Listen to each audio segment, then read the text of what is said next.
परिवार के लोग बैंक का बैलेंस देखते हैं और मेरे भोले बाबा, मेरे त्रिकालदर्शी, मेरे कैलाशी अविनाशी भगवान शिव तुम्हारे बैंक का बैलेंस नहीं देखेंगे कि तुम्हारे पास में कितना धन है, कितना वैभव है, कितनी तुम्हारी सत्ता है।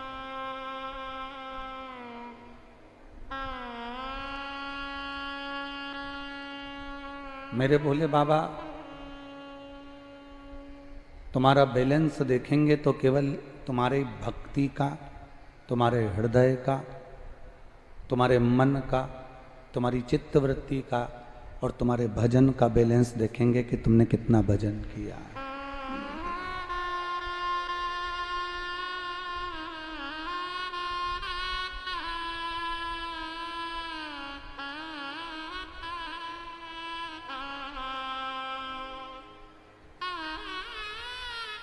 तुम्हारा भजन कितना है, तुम्हारी भक्ति कितनी है, तुम्हारा मंत्र जाप कितना है, तुम्हारा स्मरण कितना है, तुम कितना भगवान की अविरल भक्ति को प्राप्त किए हो, तुमने कितना मंत्र का जाप किया, तुमने कितना मंत्र का स्मरण किया, तुमने कितना मंत्र जाप में अपना समय लगाया।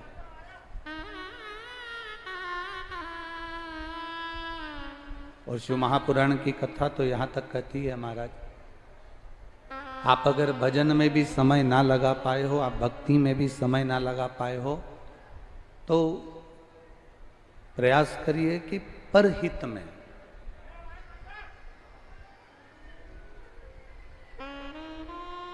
पीछे मेरे बाबा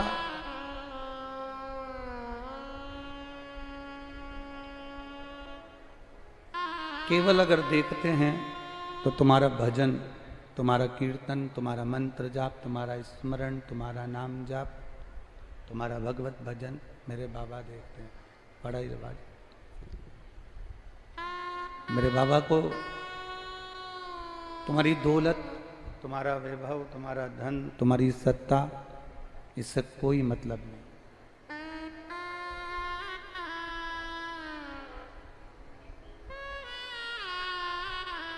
और देखो बिल्कुल सत्य है, परिवार वाले को तुम्हारे बैंक के बैलेंस से मतलब होगा कि तुम्हारी डायरी में कितना पैसा है, तुम्हारी डायरी में कितना रुपया है, तुम्हारी बैंक की बुक में कितना रुपया, कितना पैसा, कितना लिखा है। पर उस परमात्मा को तुम्हारे बैंक बैलेंस से मतलब क्या? उसको केवल एक मतलब है, और मतलब भी नहीं कह सकते हम, तो कहेंगे केवल एक भाव है कि तुम्हारा भजन कितना है, तुम कितना मंत्र जाप करे हो, कितना नाम जाप करे हो, तुम कितना कीर्तन करे हो, तुम कितना देवालय शिवालय में जाकर तुमने कितना नाम का स्मरण किया है।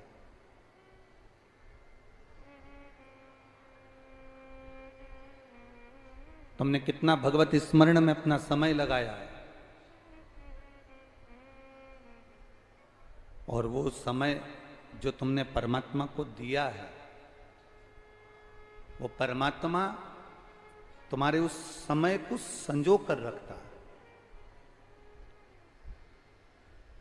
भगवान उस समय को संजो कर अपने पास में रखता है, और उस समय को अपने पास रखने के बाद वही समय मेरा परमात्मा तुम्हें वापिस करता है। वही समय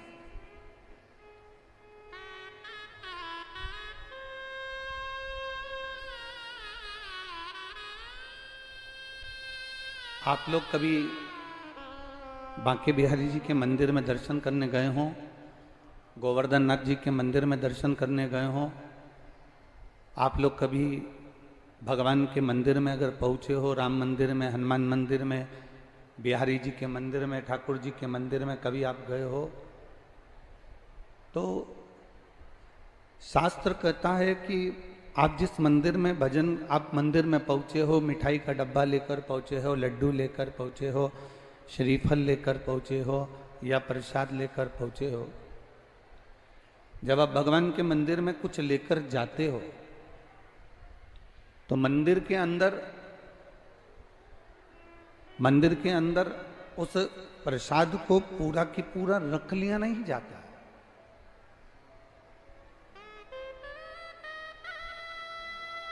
मंदिर के अंदर पूरे प्रसाद को नहीं रखा जाता। मंदिर के अंदर उस प्रसाद को अगर मंदिर के अंदर ले जाया जाता है तो मंदिर के अंदर से वही डब्बा, वही प्रसाद, वही बेलपत्र, वही फूल, वही माला आपको वापस दे दी जाती है।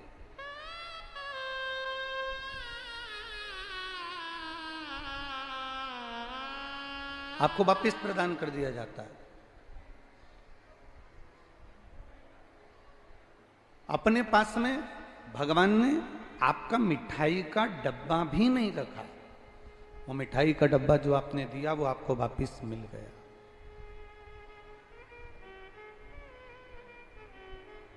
वो मिठाई का डब्बा जो आपने दिया वो वापस आपको प्राप्त हो गया। तो शिव महापुराण की कथा यही कहती है कि आपने जो भगवान को दिया, भगवान ने वो वापस आपको कर दिया। आपने अगर ये कथा के पंडाल में बैठकर अपने भगवान शंकर को अगर 3 घंटे दिए हैं, आपने समय निकाल कर आए हो और बैठकर भगवान की कथा को श्रवण कर रहे हो, या तीर्थ में जाकर गिरिराज बाबा की परिक्रमा कर रहे हो, बिहारी जी का दर्शन कर रहे हो, यमुना जी का पान कर रहे हो और ठाकुर जी के लाड़ लड़ा रहे हो, जो समय हम परमात्मा को देते हैं, जो समय हम भगवान को प्रदान करते हैं, वो समय भगवान हमारी दुख की घड़ी में, हमारी तकलीफ की घड़ी में, हमारे कष्ट की घड़ी में, परमात्मा उस समय को निकालकर, हमारी दुख की घड़ी में परमात्मा भी समय निकालकर हमारे साथ खड़ा मिलता है।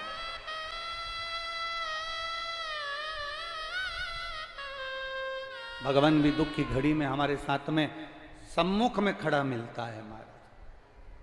और तेरी कृपा बिना ना हिले एक भी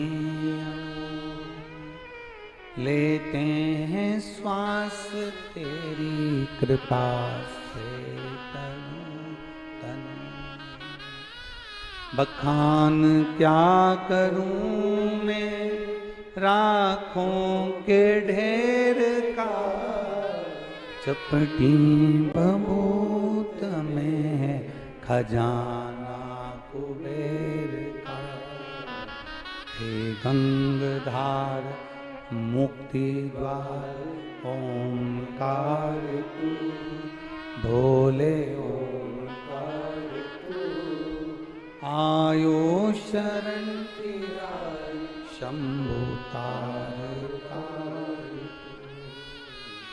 हमारी तकलीफ की घड़ी में, हमारे दुख की घड़ी में, हमारे कष्ट की घड़ी में वो हमारे साथ, जो हमने अपने समय में से निकालकर जो परमात्मा को समय दिया है, हमने जो समय निकालकर भगवान को समय प्रदान करा है, वो समय परमात्मा हमको देता, वो समय हमको भगवान जरूर देता।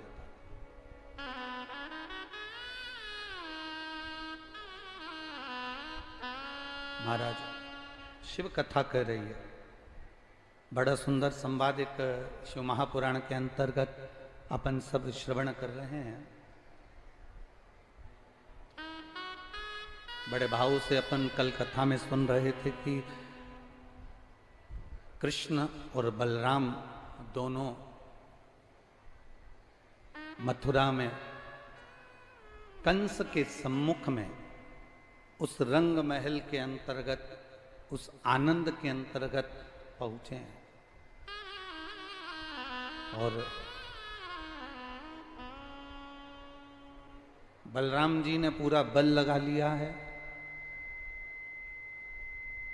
और आखिरी में बलराम जी ने जो बल लगाया, बलराम जी जो बल लगाए हैं, बलराम जी का लगाया हुआ बल जब वहां पर पूर्ण तरह से दिखा कि यह सफल नहीं हुआ, तब भगवान कृष्ण के पास आए।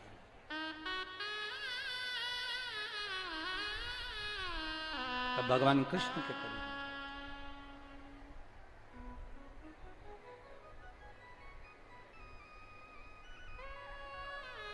संपूर्ण बल लगाने के बाद और भगवान कृष्ण के करीब हम पहुंचे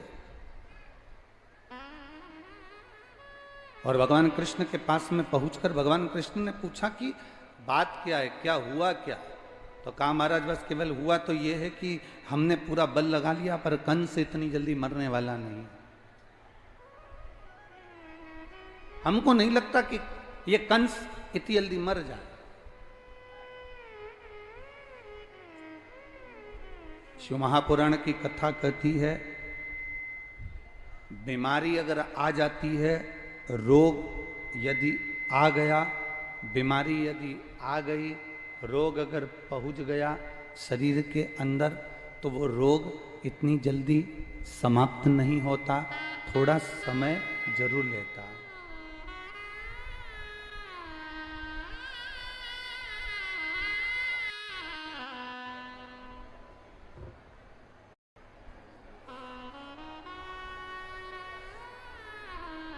अगर रोग शरीर के अंदर आ गया, रोग अगर शरीर के अंदर पहुंच गया तो उस रोग को समाप्त होने में, उस रोग को कम होने में थोड़ा समय जरूर लगता।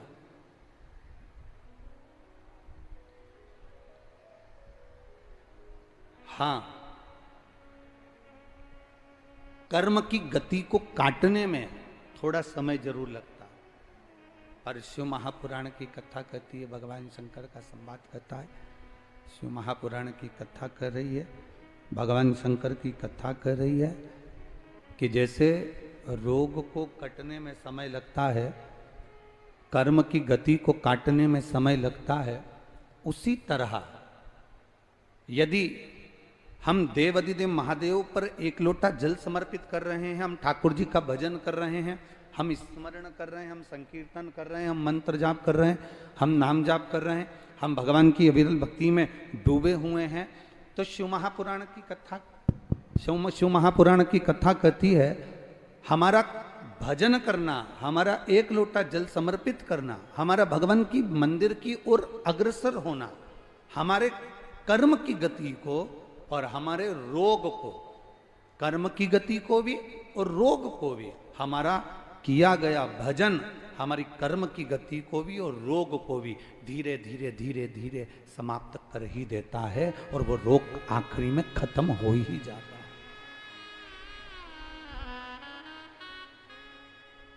आखिरी में रोग वो समाप्त हो ही जाता है। इसलिए कल भी कथा में कहा था, आपको कल भी कथा में वर्णन किया था महाराज, कल भी आपको कहा था कि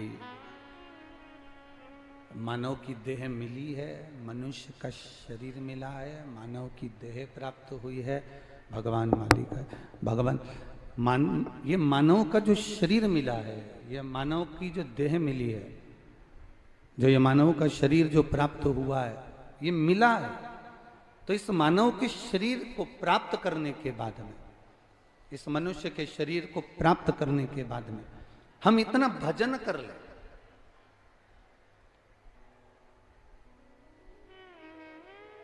हम भगवान की वो अविरल भक्ति को प्राप्त कर ले, जिस भक्ति के बल पर हमारा दुख, हमारा कष्ट, हमारा रोग, हमारी तकलीफें, ये सब धीरे धीरे धीरे धीरे समाप्त होती चली जाए। इसीलिए कल कहा था, मत बुरे कर्म कर बंदे वरना पछताएगा, भगवान की आंखों से तू बच नहीं पाएगा, तू बच नहीं पाएगा। अरे ओ अज्ञानी मत करना, तेरे कर्म का फल भी तू ही पाएगा, जैसा किया तूने तेरे आगे आएगा।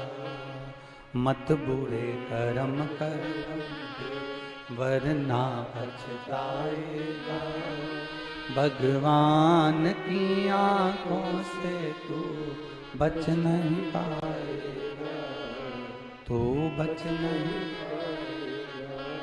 कथा कर रही है, शिव महापुराण वर्णन कर रही है, भगवान शंकर का संवाद कर रहा, शिव कथा कर रही है। कर्म की गति को काटना है, रोग को भी काटना है, दुख को भी काटना है। तो भगवान देवाधिदेव महादेव के मंदिर में, भगवान शिव के मंदिर में 1 लोटा जल जब आप समर्पित करेंगे, भगवान शंकर के मंदिर में जाना प्रारंभ करेंगे, अपने आप आपका दुख कटना प्रारंभ हो जाए, अपने आप।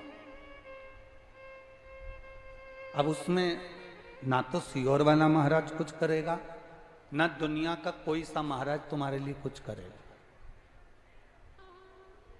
अपने मन के भ्रम को निकाल दो कि मैं वहां जाऊंगी तो वहां से ये भभूति ले आऊंगी, मैं वहां जाऊंगी तो वहां से बेल ले आऊंगी, मैं वहां जाऊंगी तो वहां से नारियल ले आऊंगी और मेरा दुख कट जाएगा। ना ना, शिव महापुराण की कथा कहती है, छींक आती है तो खुद को छींकना पड़ता है, खांसी आती है खुद को खांसना पड़ता है, रोना आता है खुद को रोना पड़ता है, सिर में दर्द होता है दवाई खुद को खाना पड़ती है, पेट में दर्द होता है दवाई खुद को खाना पड़ती है।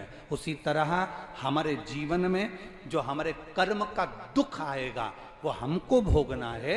इसलिए भगवान का भजन हम स्वयं करेंगे तो हमारे कर्म की गति का दुख अपने आप कटता चलेगा। अपनी कर्म गति का दुख अपने आप कटेगा, अपनी कर्म गति का दुख अपने आप कटता चले जाए। आप अपने कर्म के अनुसार अपनी कर्म की गति का दुख आप स्वयं अपने भजन के अनुकूल, आप अपने कीर्तन के अनुकूल, भक्ति के अनुकूल मिटा सकते हो। एक बात आपसे पूछें, आप सब उत्तर देंगे ऐसा हमारा विश्वास कहता है। अभी नेट कौन सा जीबी चल रहा है? 5G, 4G की 3G की 1G? जम के बोलो जरा। 5G। अब आपसे पूछें कि पूर्व में जो नेट चलता था, एकदम पूर्व में जो नेट चलता था धीरे धीरे धीरे धीरे, आदमी थोड़ा बहुत यूज करता था, थोड़ा बहुत चलाया, थोड़ा बहुत देख लिया और आखिरी में वो अपने काम में लग गया, वो अपने कर्म में लग गया, वो अपने कर्म में लगा। नेट स्लो था, मनुष्य फास्ट था। बोलो सही है कि गलत है? अरे जम के तो बोलो जरा।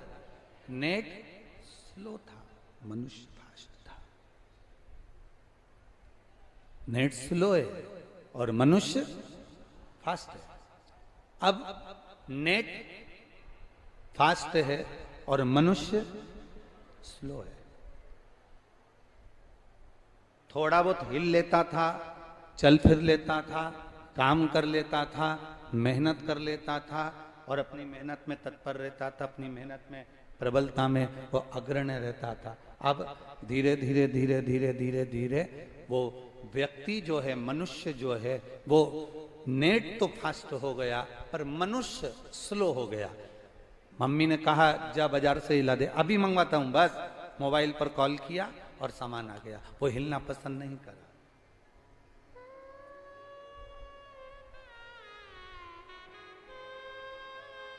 रोग बढ़ा कैसे?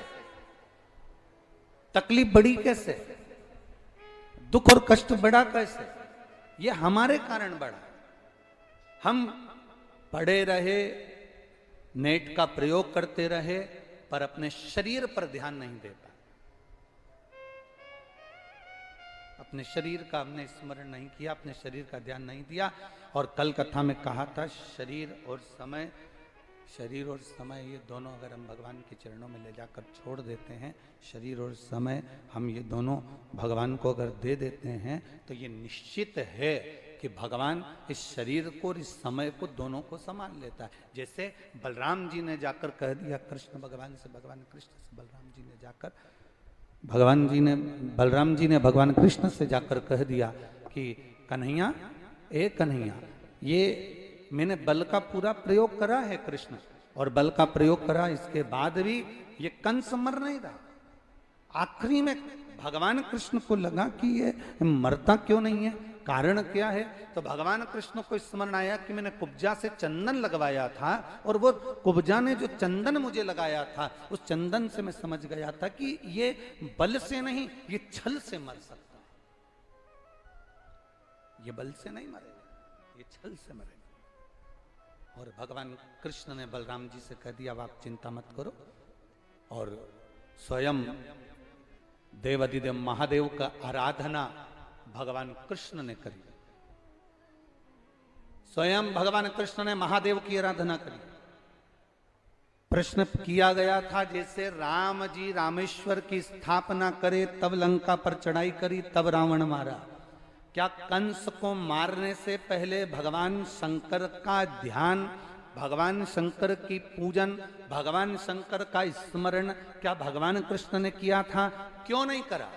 भगवान कृष्ण ने उसी समय पर देख लिया कि ये बल से नहीं मरने वाला, तो इसको छल से मारना पड़ेगा, और छल से मारने के लिए मुझे देवाधिदेव महादेव से आज्ञा लेना पड़ेगी। क्यों? क्योंकि देवाधिदेव महादेव अगर आज्ञा करेंगे और शंकर यदि कृपा करेंगे, तो ये कंस जरूर मरेगा। और उसी रंग भूमि में, उसी कंस की धरा पर, उसी कंस की भूमि पर, उसी कंस की धरा पर भगवान कृष्ण ने शंकर भगवान का स्मरण किया, और शिव जी का स्मरण कर कर भगवान शंकर को याद किया, तो मेरे देवाधिदेव महादेव रंगेश्वर महादेव के नाम से प्रकट होकर सम्मुख में आ गए। बोल रंगेश्वर महादेव की। आप में से कितने लोग हैं जो रंगेश्वर महादेव के दर्शन करें? जरा हाथ उठाओ। सभी लोग करे हो? जाना चाहिए। जब व्यक्ति हार जाए, जब व्यक्ति को लगे कि मेरा कोर्ट कचहरी का काम नहीं हो रहा, जब व्यक्ति को लगे कि मेरी हार होती चली जा रही है, जब व्यक्ति को लगे कि मेरे जीवन में कोई तरक्की की सीढ़ी मेरे सम्मुख में नहीं है, जब व्यक्ति को लगे कि सारी दुनिया ने मुझे ठोकर मारकर छोड़ दिया, जब व्यक्ति को लगे कि दुनिया के लोगों ने मुझे ताना मारकर छोड़ दिया, लोगों ने मुझे ठोकर मार दी, ताना मार दिया और मुझे छोड़ दिया, जब व्यक्ति को लगे कि अब मेरा कोई नहीं है, उस समय पर एक बार यमुना जी का जल भरकर रंगेश्वर महादेव को चढ़ा कर आना और दिल से कह कराना, बाबा उसको स्वीकार करता है। याद किया भगवान ने, याद कर रहे हैं भगवान कृष्ण ने स्मरण किया।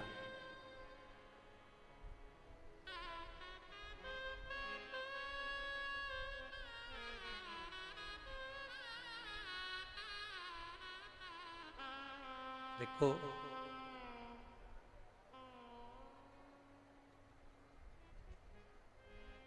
ब्रज के कुछ महादेव का मंदिर, ब्रज के अंदर कुछ देवाधिदेव महादेव के मंदिर, भगवान शिव का मंदिर ऐसे हैं जिस मंदिर के अंदर भी अगर हम नहीं पहुंचे, मंदिर के दरवाजे तक भी हम नहीं पहुंचे, तो हम केवल उसको हृदय से स्मरण कर लेते हैं, तो महादेव हमारे ऊपर कृपा जरूर बरसा देते हैं। ऐसे मंदिर भी इस ब्रज धरा पर विराजमान।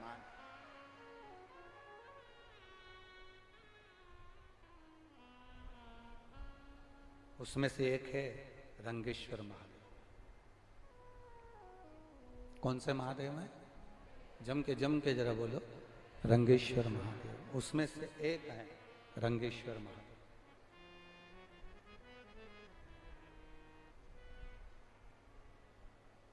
हम तो यहाँ तक लोगों से कहते हैं, आप लोगों ने अगर पूर्व में कथा सुनी हो तो हमने कई बार कथाओं के माध्यम से वर्णन किया, यदि कोई प्रॉपर्टी का झगड़ा चल रहा है, कोई अदालत में पति पत्नी का झगड़ा चल रहा है, भाई भाई का झगड़ा चल रहा है, कोई नातेदार रिश्तेदार के माध्यम से कोई गलत तरीके से किसी ने अगर कोई केस लगा दिया, कोई प्रशासनिक कार्यवाही चल रही है, तो शिव महापुराण में हमने पहले भी वर्णन किया, आज फिर कहते हैं, एक बेलपत्र, एक शमी पत्र, एक दुर्वा और एक कनेर का पुष्प, मुख से बोलिए, एक बेलपत्र, एक शमी पत्र, एक दुर्वा, एक कनेर का पुष्प और एक अक्षत आखा, इनको रखकर रंगेश्वर महादेव, कुंदकेश्वर महादेव और चंपेश्वर महादेव, इन तीनों का स्मरण कर कर जब हम बेलपत्री के पेड़ के नीचे मट्टी का ढेला बनाकर, मट्टी का पार्थिव शिवलिंग बनाकर उसी पर ये समर्पित कर देते हैं और उसी शिवलिंग को दीप दिखाने के बाद में उसी शिवलिंग का विसर्जन कर कर ये चढ़ी हुई बेलपत्र, शमी पत्र, दुर्वा, कनेर का पुष्प, अक्षत का दाना, इसको हम लेकर वापिस सजाएं और कैसा भी प्रशासनिक तकलीफ चल रही हो, लगभग 20 दिन इंतजार करना, 21वें और 22वें दिन बाबा चाहेगा तो निर्णय आपके पक्ष में ही आएगा, ये निश्चितता। रंगेश्वर महादेव विजेता का प्रतीक है।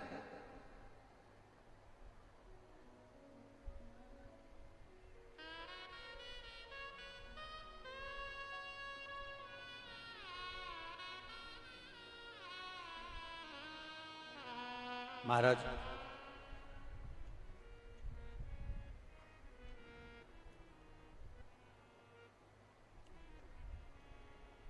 कल हमको माननीय कमल जी ने बहुत बहुत साधुवाद देंगे और सौरभ जी को हम धन्यवाद देंगे कि कल ट्रैफिक इतना जाम था, पर जैसे ही कमल जी के पास, सौरभ जी के पास में, सौरभ अग्रवाल जी के पास में और इनके पास, इन्होंने कहा गुरुजी बरसाना चलेंगे, हमने कहा दर्शन हो जाए राधा रानी के, इससे बढ़कर सुख और क्या चाहिए। और हमारे मन में बहुत दिन से था कि बरसाना जाए, राधा रानी का दर्शन करें और वहां ब्रज की धरोहर, ब्रजरज की पूंजी, ब्रजरज की धरोहर और ब्रजरज का सुख श्री संत शिरोमणि श्री विनोद बाबा जी वहाँ बरसाने में विराजते हैं। तो मन में आया, हमने इनसे कहा जब बरसाना राधा रानी का दर्शन करने जा रहे हैं तो मन है कि वहाँ पर परम रसिक श्री विनोद बाबा जी रहते हैं, हम एक बार उनका भी दर्शन करना चाहते हैं।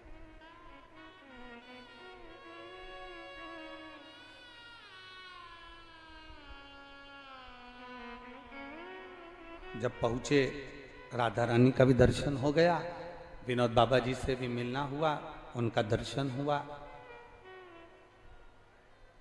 तो वास्तवता लगती है। कोई पूछे तुमसे कि संत का दर्शन क्यों करना चाहिए, शिव महापुराण की कथा कहती है, संत जितनी माला जपते हैं, संत जितना स्मरण करते हैं, संत जितना राधा कृष्ण शिव राम जिसका भी स्मरण कर रहे होते हैं, उन संत की कृपा की दृष्टि और उनके मुखाग्रविंद का मात्र दर्शन हो जाए तो जीव का कल्याण तो वैसे ही हो जाता वैसे। और वहां पहुंचकर एक बड़ा सुख का अनुभव हुआ। हम जब पहुंचे, बाबा जी की कुटिया थी छोटी सी, वहां कोई ना कोई दिखावे का काम तो वहां था नहीं है, और संत का जैसा भाव होता है कुछ भी नहीं, छोटी सी कुटिया, पुरानी सी दीवार, छोटा सा दरवाजा, उसके अंदर से जाकर जब हम पहुंचे, मट्टी का नीचे फर्श मर्स तो कुछ लगा नहीं था, केवल गोबर लिपा हुआ था, छोटी सी कुटिया। आप में से कोई गए हैं? आप लोग गए हैं विनोद बाबा जी के दर्शन करने के लिए? तो वहां छोटी सी कुटिया, अंदर जाकर हम जब पहुंचे और पहुंचने के बाद मन में बहुत बड़ा भाव था, बहुत बड़ा भाव था। हमने सुना था कि जो बहुत भगवान की भक्ति में डूबे होते हैं, राम कृष्ण की भक्ति में डूबे होते हैं, जो राधा रानी की भक्ति में डूबे होते हैं, जो देवी जी की भक्ति में डूबे होते हैं, जो दत्त की भक्ति में डूबे होते हैं, जो भगवान की अविरल भक्ति में डूबे होते हैं, उनको वो भक्ति शंकर के द्वारा प्राप्त होती है। तो हमारे मन में था एक बार प्रश्न करा जाए बाबा जी से कि आप राधा जपते हैं, आप कृष्ण जपते हैं, राम जपते हैं, क्या कभी आपने शिव भक्ति का भी स्मरण किया है? पर हमें मालूम पड़ा था कि बाबा जी उस समय पर तो मौन रहते थे, उस समय मौन का समय था उनका, और मौन व्रती थे उस समय पर। रात्रि के समय पर उनका मौन व्रत छूटता तो हमको आना था, तो हमारी बात नहीं। पर उनके जो शिष्य हैं, हमने उनसे पूछा कि हमारे मन में एक संशय है, आप उसका उत्तर देंगे? ये सौरभ जी के सामने की बात है, कमल जी के सामने की बात है, आप उसका उत्तर देंगे? उन्होंने कहा बोलिए महाराज जी। हमने कहा ये बताओ कि हमने आज तक जितनी पुराणे पढ़ी, जितने शास्त्र पढ़े, उसमें लिखा है कि राम शिव की भक्ति देते हैं और शिव राम और कृष्ण की भक्ति देते हैं। तो हमें यह मालूम करना है कि बाबा जी राधा कृष्ण की, भगवान राम कृष्ण की भक्ति करते हैं, तो क्या इन्होंने कभी शिव की आराधना करी है? बस इतना सब पूछना है। तो उनके शिष्य हमको विनोद बाबा जी जिस परम पूज्य संत शिरोमणि जिस शिवलिंग का पूजन करते हैं, उस शिवलिंग के पास में ले गए और कहा महाराज जी, बाबा जी आज से नहीं, पूरे ब्रज के वनों में जहां जहां रहे, उस वन में उन्होंने जब तक शंकर को एक लोटा जल नहीं चढ़ा लिया, तब तक वो कुछ लेते ही नहीं, भगवत भजन में ही लीन रहते। प्रतिदिन का नियम है उनका, एक लोटा जल देवाधिदेव महादेव को समर्पित करना, प्रतिदिन का। और आपको कभी मौका मिले, आप कभी बरसाना जाएं और पूज्य गुरुदेव के कुटिया में जब आप प्रवेश करें, तो आप वहां जाकर उनके शिष्य से जरूर एक बार कहना कि जो बाबा जी जिस महादेव को एक लोटा जल चढ़ाते हैं, वो महादेव का दर्शन एक बार हमको भी जरूर कराओ। वो महादेव साधारण नहीं हो सकते जो राम और कृष्ण की अविरल भक्ति आपको प्रदान की, सहजता नहीं हो सकती। एक संत का भाव, संत का दर्शन जीवन का एक सुख है, जिनके मुख से दिन रात राम और कृष्ण का नाम निकलता हो, राधे राधे निकलता हो। तो शिव महापुराण की कथा कथी है, लोग कहते हैं गुरुजी ऐसा करने से ऐसा हो जाता है, हम कहते हैं कर कर देखिए, पत्र देखिए बड़ा सुंदर है। अभी हम पत्र ज्यादा पढ़े नहीं हैं,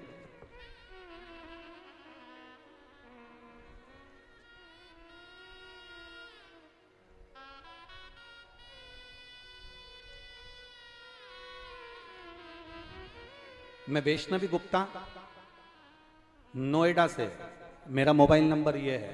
कहीं बैठी हैं वैष्णवी गुप्ता? हाथ हिला दो आप। बच्चे को लाए हो क्या साथ में? लेके जाओ, ले आओ। मैं वैष्णवी गुप्ता नोएडा से हूं गुरुदेव, मेरा मोबाइल नंबर ये है। मेरी मां नीमा गुप्ता जो मथुरा आराध्या स्टेट कॉलोनी में रहती हैं, मेरी माता नीमा गुप्ता जो मथुरा के आराध्या स्टेट कॉलोनी में रहती हैं गुरुदेव। पत्र आप लोग भी टीवी के माध्यम से, एलईडी के माध्यम से पढ़ सकते हैं। मथुरा के आराध्या स्टेट कॉलोनी में रहती हैं गुरुजी। मेरा मोबाइल नंबर ये है। मेरी शादी के कुछ साल बाद मेरा गर्भ ठहरा, संतान गुरुजी मेरे गर्भ में आई। इससे पहले मेरा 2 बार 3 बार गर्भपात हो चुका था, संतान का सुख नहीं हो पा रहा था, बड़ी मुश्किल से गर्भ ठहरा। पर गुरुदेव, बच्चे की रिपोर्ट जैसे आना थी वैसी रिपोर्ट नहीं थी। बच्चे के सिर में गांठ थी और बच्चे की दोनों किडनी बेकार थी। अल्ट्रासाउंड में बताया गया कि बच्चे की दोनों किडनी बेकार है, इस बच्चे को मत रखो, इस बच्चे के सिर में गठान है। बच्चे का जो लीवर है उस लीवर पर सूजन है। यह बच्चा नॉर्मल नहीं होगा, यह बच्चा मंद बुद्धि होगा और यह बच्चा हाथ पैर से विकलांग रहेगा। हमने जांच करवाई, सारी जगह जितने डॉक्टरों को दिखाया सारे डॉक्टरों ने एक ही बात कही, तब करें क्या। एक तो पहले इतने बच्चे गर्भ से शांत हो गए, आखिरी में भगवान ने दिया तो ऐसा दिया, अब करें क्या। मेरी मां ने कहा तू भगवान शिव पर भरोसा रख, शंकर जी पर एक बेलपत्र चढ़ाना प्रारंभ कर और शिव जी पर चढ़ी हुई बेलपत्र खाना प्रारंभ कर। और बाबा की कृपा से आखिरी के 8 महीने तक, 9 महीने तक भी वही की वही क्रम रहा कि ये बच्चे के सिर में गठान है, इसकी दोनों किडनियां नहीं बेकार हैं और लीवर पर सूजन है। आखिरी में बच्चा गिराने का मन नहीं करा तो हमने बच्चे को जन्म दिया और बच्चे को जन्म दिया। आखिरी तक डॉक्टर कहते रहे कि यह बच्चा बेकार है, पर गुरुदेव शिव शिव है। 17 जुलाई 2023 को मेरी बेटी ने बच्चे को जन्म दिया और जब उस बच्चे की जांच हुई तो बच्चे के सिर में कोई गठान नहीं थी, दोनों किडनियां पूरी हैं और लीवर भी पूरा काम कर रहा है। हम बच्चे को लेकर यहां आए। ये शिव तत्व है, ओ घड़ी शंभु है। महाराज, तेरी कृपा बिना न हिले एक भी अणु, ले श्वास तेरी कृपा से तनु तनु।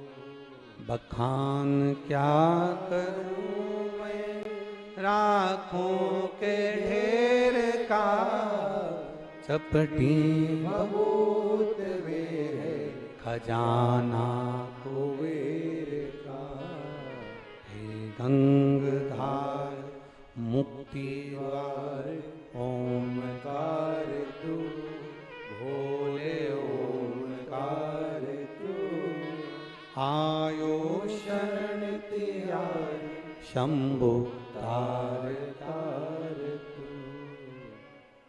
तेरी कृपा बिना न हिले एक भी अणु, तेरी कृपा बिना न हिले एक भी अणु। लेते श्वास तेरी कृपा से तनु तनु, लेते श्वास तेरी कृपा से तनु तनु। हे गंगाधार मुक्तिद्वार ओमकार तू, भोले ओमकार तू। आयो शरण तिहार शंभु तार तार तू। आयो शरण तिहार शंभु तार तार तू।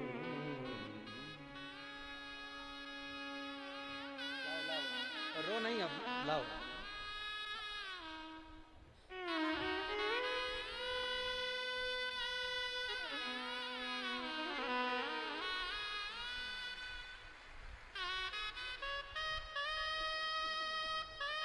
दोनों मत रो, अब दो ही मत रो, बिल्कुल मत रोइए। अब बाबा ने अच्छा दिया है ना, शिव कृपा है।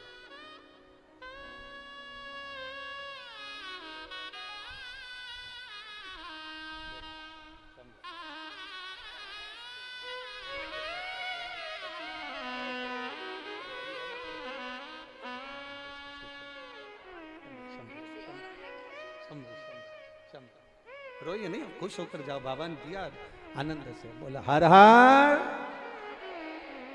शिव कृपा बिना नहीं।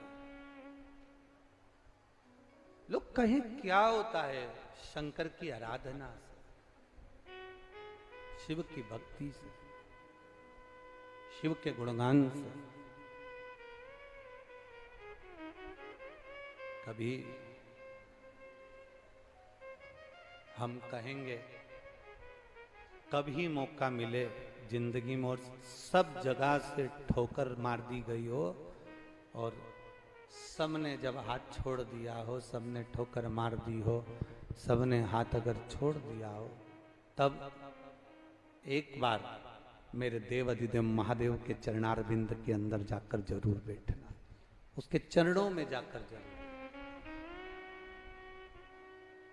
और जब हम उसके चरणों में जाकर बैठेंगे, जब उसके पास जाकर बैठेंगे, तो हमको कुछ ना कुछ देगा, संभालेगा जरूर, देगा जरूर। मेरी जीजियों और मेरे ब्रज के जीजाओं, आप सब लोग आए जरूर हो, इस कथा के अंदर बैठे हो। सुभाष चंद्र अग्रवाल जी और सौरभ जी अग्रवाल जी इस कथा को करवा जरूर रहे हैं, पर हम तो कहते हैं यजमान यजमान नहीं रहता। जो शिव महापुराण की कथा को करवाता है वो स्वयं शंकर का एक रूप होता है, जो शिव महापुराण की कथा को करवा लेता।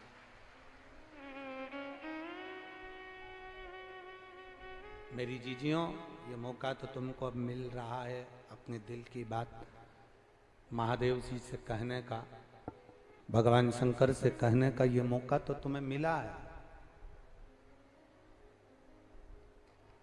आप दिल से जब देवाधिदेव महादेव से कहेंगे तो वो दिल से सुनेगा। मेरे कृष्ण ने, मेरे ठाकुर जी ने बलराम जी से कहा, तुम चिंता मत करो, ये मरेगा कंस और इसको मारूंगा, ये मरेगा।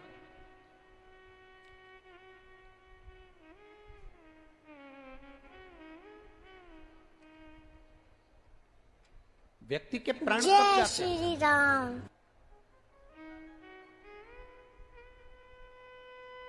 रावण के पास में 9 ग्रह थे, देवता भी थे, बंधी बने हुए थे, सब कुछ था, सोने का महल, सत्ता, वैभव, सब कुछ था। आखिरी में रावण का अहंकार रावण को मार दिया।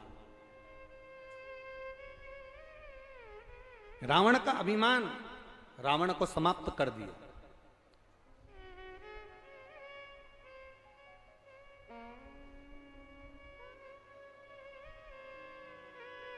पक्षी को पंख बहुत ऊपर तक ले जाते हैं,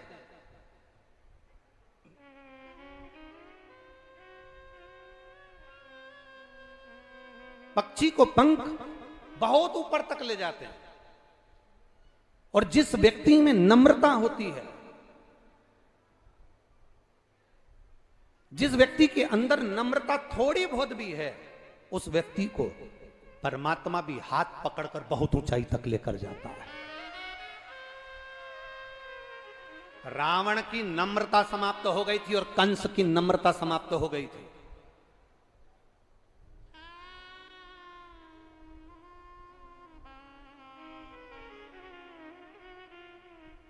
रावण की भी नम्रता समाप्त हो गई थी और कंस की भी नम्रता समाप्त हो गई थी।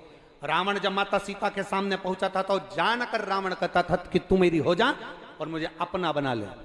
नम्रता समाप्त हुई। मंदोदरी ने समझाया रावण को, मंदोदरी ने रावण को समझाया, तुम मानो।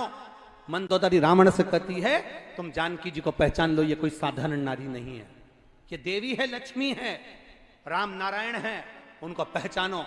पर रावण मंदोदरी की ऊपर क्रोध कर दिया, अपनी नम्रता को, अपने व्यवहार को भूल गया रावण, और अपनी ही धर्मपत्नी को अपशब्द रावण ने कहना चालू कर दिया, अपनी धर्मपत्नी को ताना देना चालू कर दिया, अपनी धर्मपत्नी को अपशब्द कहना प्रारंभ कर दिया।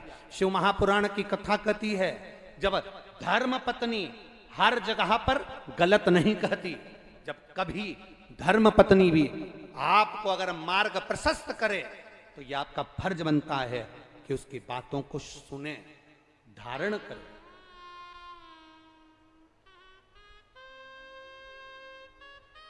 जरूरी नहीं कि वो आपके लिए कुछ गलत सोचेगी ना, कुछ श्रेष्ठता भी वो आपके लिए रखेगी।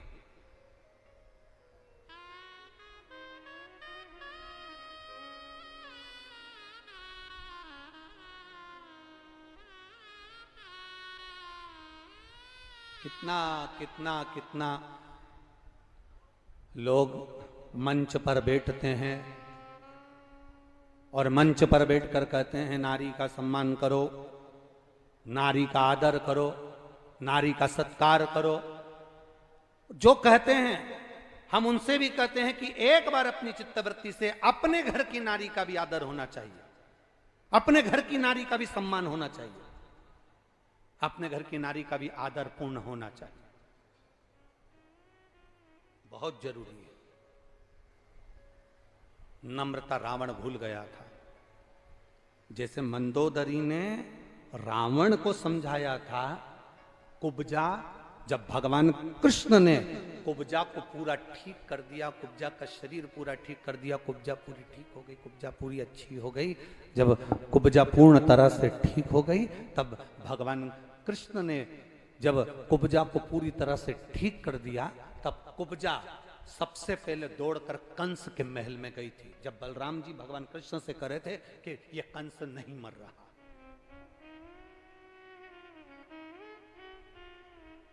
बड़ी सुंदर रूप रखी कुब्जा ने, बड़ी सुंदर।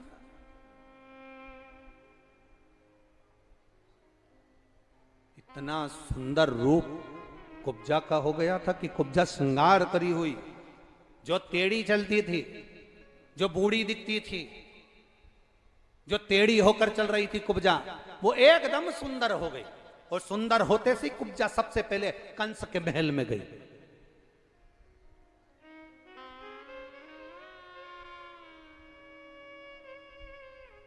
और कुब्जा कंस के महल में पहुंचते से ही राजा कंस को चिल्लाती हुई जा रही है, महाराज की जय हो, महाराज की जय हो, महाराज की जय हो।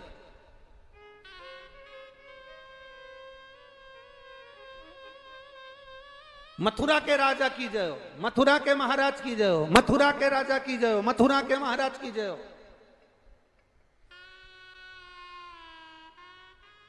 अरे जितने लोग कुब्जा का जय जयकार सुन रहे थे वो सब कुब्जा पर चिढ़ रहे थे। शरीर अच्छा किसने करा?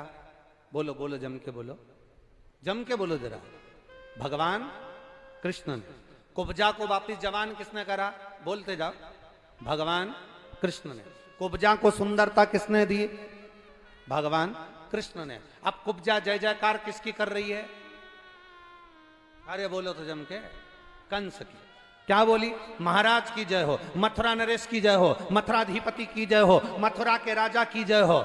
इतने में एक वहीं पर खड़ा हुआ एक साधारण सा भक्त भगवान का, जो ब्रज की इस पवित्र भूमि वृंदावन से, भगवान कृष्ण की पवित्र भूमि से, गोकुल से, नंदगांव से गया था, उसने जाकर कुब्जा से कहा, कितनी दल बदलू है रीतू, तेरे को अच्छा शरीर दिया भगवान ने, तेरे को अच्छा रूप दिया भगवान कृष्ण ने, और तू जय घोष क्या कर रही है?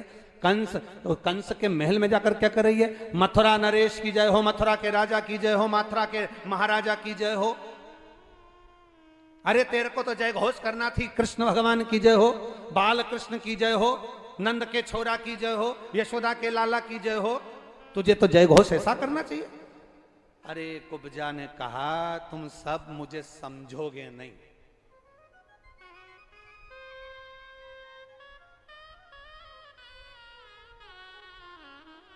तुम सब समझने वाले नहीं हो मुझे।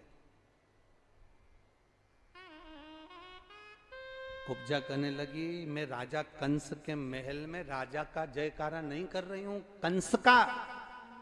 मैं तो जो नया राजा बनने वाला है जय घोष उसका कर रही हूं। मैं क्या इसका जय घोष करूंगी? चुनाव का समय चल रहा है, झंडा किसी का भी लेकर चलते हैं लोग, और किसी का भी झंडा लेकर चलो मना नहीं है, पर आखिरी में इतना अंदाजा जरूर लगा कर रखना अपने को कि सनातन धर्म को ठेस ना पहुंचे, बस इतना अंदाजा अपनी बुद्धि में और अपने चित्त में लगाकर चलना। सनातन धर्म को ठेस ना पहुंचे, चिल्ला रहे राजा की जय हो, मथुरा नरेश की जय हो, मथुराधिपति की जय हो, मथुरा के राजा की जय हो, मथुरा के महाराजा की जय हो, चिल्ला रहे मथुरा नरेश की जय हो। परंतु यहां कुब्जा ने कंस का नाम नहीं लिया। हमेशा रोज बोलती थी कंस महाराज की जय हो, मथुरा के राजा कंस की जय हो। आज कंस नहीं बोला कुब्जा ने, आज मथुरा नरेश की जय हो, मथुरा के राजा की जय हो। अब कंस के पास पहुंची तो कंस ने कहा इतनी सुंदर स्त्री, इतनी सुंदर नारी, ये कौन है? तो इतने में किसी ने कहा ये कुब्जा है, कुब्जा। तो कि ये तो टेढ़ी थी, सीधी कैसे हो गई? किसी ने कहा महाराज दीवाल पे कील को ठोको ना, जो दीवाल पे कील को ठोकते हैं तो कील टेढ़ी हो जाती है। पर कील कब तक टेढ़ी है? जब तक वो सही जगह नहीं ठुकी। दो ईंट के बीच में एक दर होती है और वो प्लास्टर से छुपी होती है, पुट्टी लगी होती है। ठोकने वाला यहां कील ठोक कर देखता है टेढ़ी हो गई, यहां ठोक कर देखा टेढ़ी हो गई, कील को तीसरी जगह ठोक कर देखा, दो ईंट के बीच में सरंग दर में जब वो कील लगती है तो वो कील टेढ़ी नहीं होती, पूरी की पूरी समाहित हो जाती है। ये कुब्जा अभी तक टेढ़ी थी, ये कुब्जा अभी तक टेढ़ी थी।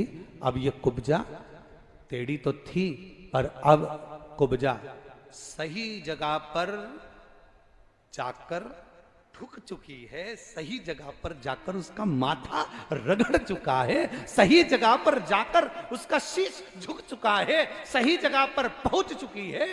इसलिए ये कुब्जा अब सीधी हो गई है। कहां गई थी ये? भगवान कृष्ण के चरणार में। महाराज की जय हो। कंस ने पूछा क्यों री कुब्जा, चंदन लाई है मेरा?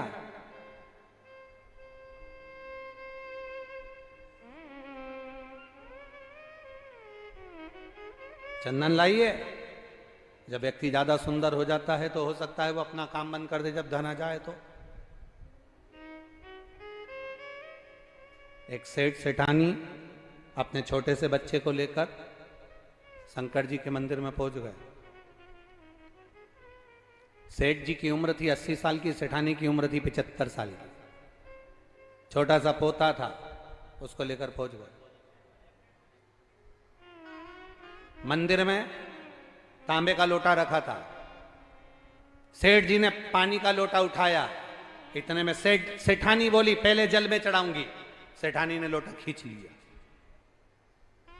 पोता बोला जल में चढ़ाऊंगा, उसने लोटा खींच लिया।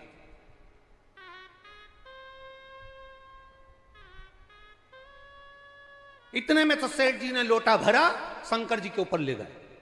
सेठानी दौड़कर पहुंची, लोटे को पकड़ा, छोड़ो तुम, पहले जल में चढ़ाऊंगा। पति बोला पहले मैं चढ़ाऊंगा, पत्नी बोले पहले मैं चढ़ाऊंगी।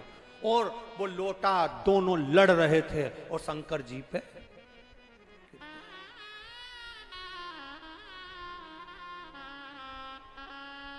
पार्वती मैया शंकर जी के चरणों की सेवा कर रही थी। उन्होंने सोचा आज चतुर्थी का व्रत है, भगवान के मुख का दर्शन कर लो। जो भोलेनाथ के मुख का दर्शन करा तो पार्वती जी ने क्या देखा कि भोलेनाथ जी के माथे पे गूमा पड़ा।